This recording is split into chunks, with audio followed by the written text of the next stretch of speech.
birdies, I'm Sunshine Flying, you can call me Tia, and today we are working on what I call my tiny London flat.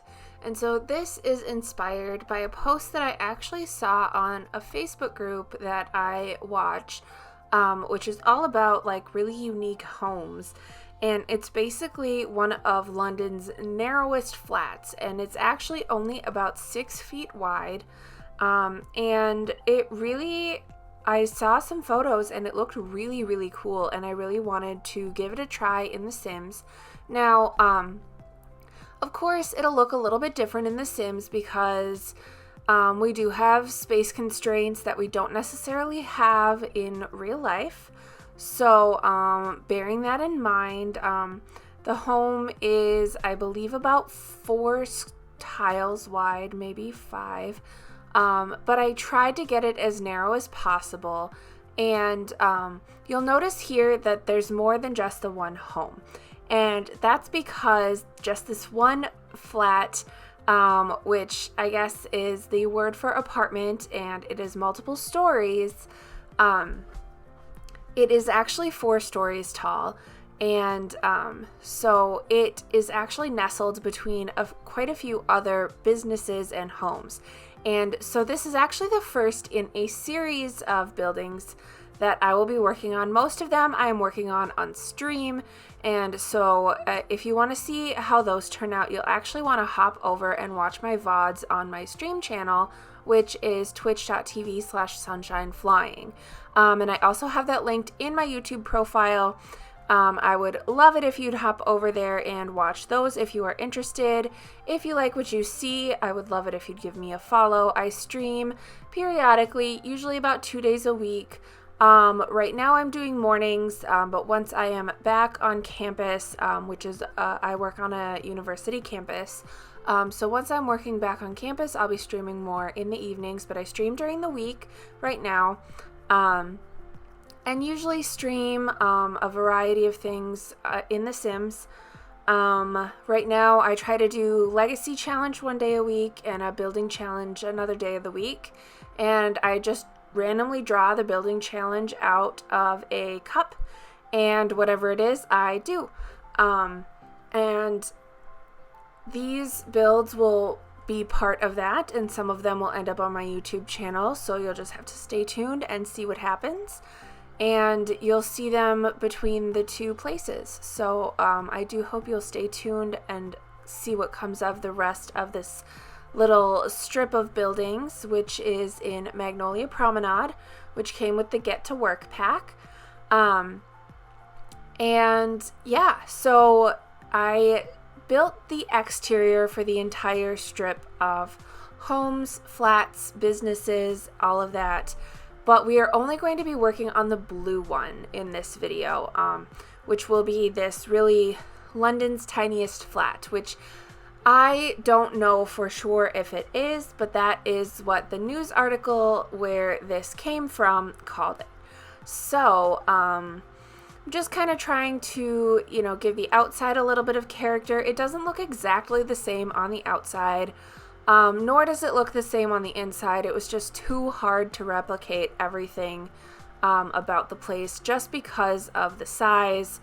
There were so many little things inside the home that you just can't replicate in The Sims 4. A lot of like storage solutions, a lot of just like, under the stairs things. Like if you want your Sims to be able to use this space, you're not going to be able to, actually replicate it in The Sims 4. So I did the best I could, but I really took some liberties in making it unique and making it actually usable in game. So I will share a link in the description for this of what the home looks like. I'll share a link to the news article rather than the listing, so you can see the photos, you can see what I took inspiration from, and where I might have actually just gone off the rails and completely done my own thing. The main level really is where it looks the same, and from there I kind of just went off and did my own thing. Because it was harder to fit in the stairs. I couldn't do like spiral staircases, for instance. I couldn't do things like that. And it was harder to do kind of railing type things as well. I struggled a lot with the flooring as well. I'm still not crazy about it. I don't really like the shiny flooring, but I really wanted to get the right kind of wood floor. So it is what it is. But I am happy overall with how it turned out. And yeah, it was an interesting experiment in trying something new with this super narrow home. I have done tiny homes in the past, which are also narrow, but this was narrow in a completely different sense. You know, you can only have windows on the two different ends. This also had me doing a really small kitchen relative to what I'm used to doing. So we'll get to that in just a moment, but I actually really love how this kitchen turned out, and has me wanting to do some more minimalist kitchens in the future. So let me know what you think of this kitchen in the comments below, because I'm really inclined to try to do kitchens like this in the future. And you know, when I was going through the wall decorations and stuff and found that wall pipe, I thought it fit perfectly with that wood stove too, and kind of a very sort of industrial look, and was a great kind of air vent type thing. And another thing I really like about this build, and what I've sort of admired about architecture in London in general, not always in every building, but in many, is just this really cool combination of old and new. And just kind of how old buildings, rather than being, you know, destroyed and rebuilt over, that we see happen sometimes in the US, they just kind of refit the inside. So you've got this really classic look on the exterior, and then when you get inside, it has a completely different character. It looks ultra modern, or, you know, more modernized, and you still have those touches of classic. And I really tried to embrace that in this build, and just have that kind of classic feel mixed with the modern feel. So we've got, you know, plants and these older appliances and this older wallpaper with, you know, more of a modern vibe, the modern lighting, the modern table and sitting area, and things like that. So moving upstairs, one of the things that you could see in the original, the photos of the original home, is that every other floor, really, there was this railing where you could look down over the railing onto the floor below. And so I really wanted to try to incorporate that in the build as well. And so you can see here I did just that. And what that will end up being is a nice little study space where you can look down over onto below, and above that will become the bathroom. Now, in the original home, you actually look down into the bathroom. Now, I decided that was a bit much for my tastes. On the one hand, I think, you know, having that 2-story window for a bathroom would be gorgeous, but on the other hand, you know, if I had guests over, or if I shared the flat with somebody, I wouldn't want them to be able to look down into where I was taking a bath. So I decided against that, but I did want to try to squeeze in multiple bathrooms and multiple bedrooms into this space. So here on this second floor, there is a study space and a small bathroom and a small bedroom. The bedroom you can't really fit much into other than a bed, and I did have to size down a dresser to get it to fit, but I think overall it worked out pretty nicely. As I started to build this more, I kind of envisioned it more as a flat for maybe 2 young professionals, or 2 maybe roommates who are in uni or something, maybe graduate school or something of the like, who were maybe a bit more professional, starting out their careers. So not so much like, you know, 18, 19-year-old students, but people who would appreciate and take care of the space.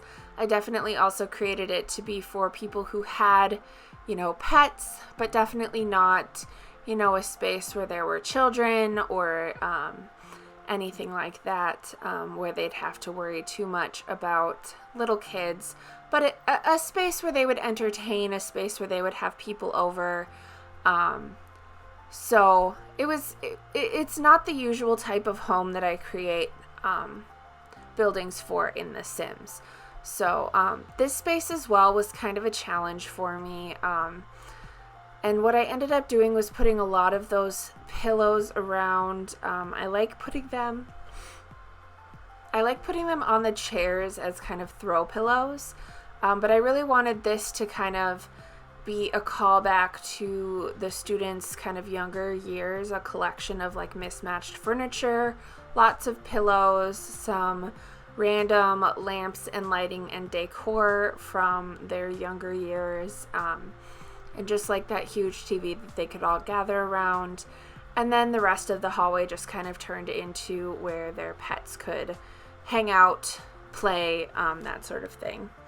And eventually that bathroom on that floor becomes a laundry room. I initially was going to make the bathroom on this floor have the laundry room in it, but then I decided if they were roommates, the one probably would not want the other roommate going upstairs into her bedroom to get into the bathroom to do laundry. So I put it in that kind of shared communal bathroom instead and got rid of the bathtub. And I think this is about when I do it. I also add a bookshelf so they can do a little bit of skill building there. But this bedroom is the one I am most proud of. I just really love how I scattered the clutter throughout.